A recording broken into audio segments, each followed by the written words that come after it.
Hey there. Let's start with the new sets of question from Lifelines of National Economy. These are the questions which often get repeated in your board examination.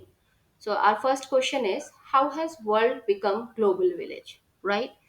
And the first point to this answer is that we have a very efficient and fast moving means of transport.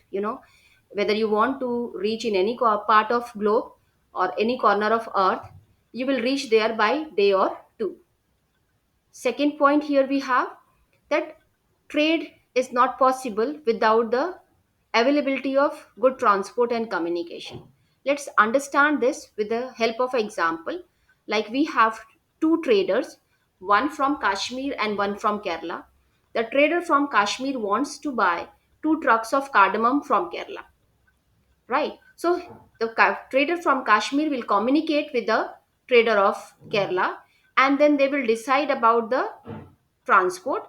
And later, after their agreement and the financial transaction, the trader in Kerala will send two trucks of cardamom to Kashmir, right? So this is how trade and transport is very important, and without this we transport and communication is very important, and that's without it we just cannot think of trade.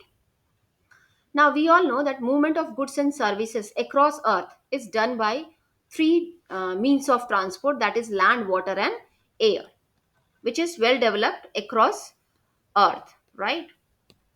Especially in India, we are again doing a good job in this field with the present road and transport minister, right?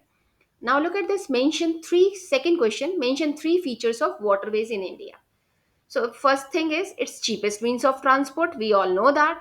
Then we also know that it carries a heavy and bulky goods, because majority of trade across earth, not only in India, across earth, is done through a waterways, right? It is cheaper, and it is efficiently, it can easily carry this heavy thing from one place to another, right? uh, Third, it is fuel efficient. Yes, it consumes less amount of fossil fuel. On the top of that, it is environmental friendly, right? And total length of waterways which we have in India is 14,500 kilometer. Out of that, 5,685 kilometer is navigable by mechanized vessel. Now let's move to third question, and this question is, what is balance of trade?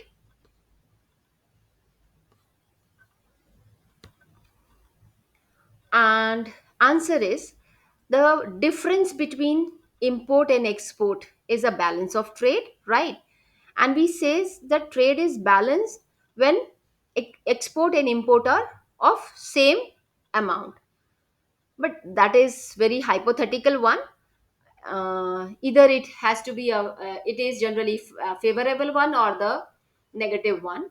So when we export more and import less, then we have a favorable balance of trade. But if we import more, like India, and export less, then this is unfavorable balance of trade, right? India has to buy a lot of crude oil from other countries because we are relying for energy resources on other countries. We all know recently we have seen the kind of pressure we got from USA regarding the getting oil from Russia. Earlier we got the similar kind of pressure during the time of Trump, when we were getting the oil from Iran. So this is a international game which will keep on happening. Let's move on to fourth question. Why do roadways have edge over railways? So see, this is again a question of 5 marker which often get repeated, and again these answer is very easy. And here you have 6 point in this answer which is given in a textbook, but you can choose any five which you can learn efficiently, right? You just pick any five which is easy for you, right? So the first point here, its construction costs is much lower than railway. We all know railway consume much more resources than the construction of road, like iron and all. So obviously the construction of road is cheaper. Then if we look at the railway and roadways, which will be easier to do or construct in hilly area or mountainous and rugged topography. So again here, uh, roadways can be done constructed comparatively easily in undulating topography, but it will be very difficult to do the same for railway, right? Now, next point, road can negotiate higher gradient of slope.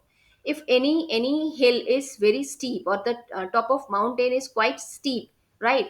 So in that area also we can take the roadways, but not the railways. It's very difficult to take a railway over there, or run a railway in that or steep slope. Now, next point, roadways are economical when we use it for a shorter distance and few people, right? If I have to go to my visit a nearby market, definitely my two wheeler or my four wheeler will be more convenient for me to visit a nearby area than a railway, right? Then we have, it provides door to door service. Yes, roadway is the only means of transport which provide you a door to door service. This we cannot demand from railway, we cannot demand this from airways or waterways, right? Then we have last point here, sixth one, road transport is also used as feeder. Yes, see, if I have to visit a airport, I have to use road transport. Either it can be a two wheeler, three wheeler, or four wheeler, right? If I have to visit a port, again I will use land route. If I have to visit a railway station, again I will use the roadways, right? So this is how we can see it. The roadways act as a feeder to other modes of transport, right? With this, I'll end up this video and I'll come up with a few more questions which often get repeated in board examination in upcoming videos. Till then, thank you.